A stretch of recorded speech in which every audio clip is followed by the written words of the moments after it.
স্বাস্থ্য সুরক্ষা করেন, বেশি দিন বাঁচবেন, ইবাদত বন্দিগি অনেক দিন পর্যন্ত আপনি করতে পারবেন। 2টা করে খেজুর, 1 কাপ দুধ, 1টা রুটি আপনার সারাদিন শরীরে এনার্জির জন্য এটাই যথেষ্ট। পরে 1টা কলা যদি আপনি খান, 1 চামচ মধু খান, সারাদিন কিচ্ছু আপনার দরকার হবে না। রাত্রিতে ছোলা বাদাম ভিজে রাখবেন, সকালবেলা একটুখানি খাইবেন। এত ভাত খান কেন? অল্প কিছু খান, শরীরের সেল আস্তে আস্তে বড় হবে। 30 কোটি কোটি সেল। গোস্ত, ডিম, ডাল, গোস্ত, ডিম, ডাল, কয়টা হইল? 3টা জিনিসে মানুষের শরীরের দেহের সেল তাড়াতাড়ি বড় করে। এই 3টা জিনিস যত তাড়াতাড়ি খাইবেন তত তাড়াতাড়ি মরবেন। কোন কোন ব্যক্তি 3টা জিনিস তাড়াতাড়ি খেয়ে তাড়াতাড়ি মরবার চান? আল্লাহু আকবার।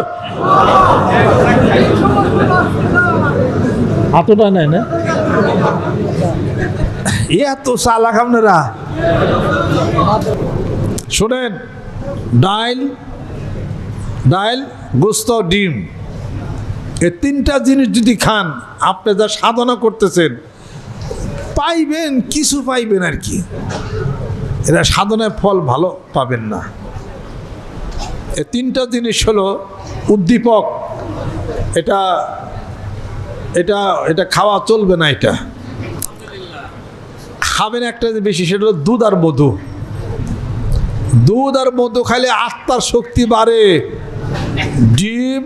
ডিম, ডাউল, গোস্ত, মাছ, ডিম, ডাউল, গোস্ত, মাছ, এই 4টাই হলো আত্মার শক্তি কমায়, দেহের শক্তি বাড়ায়।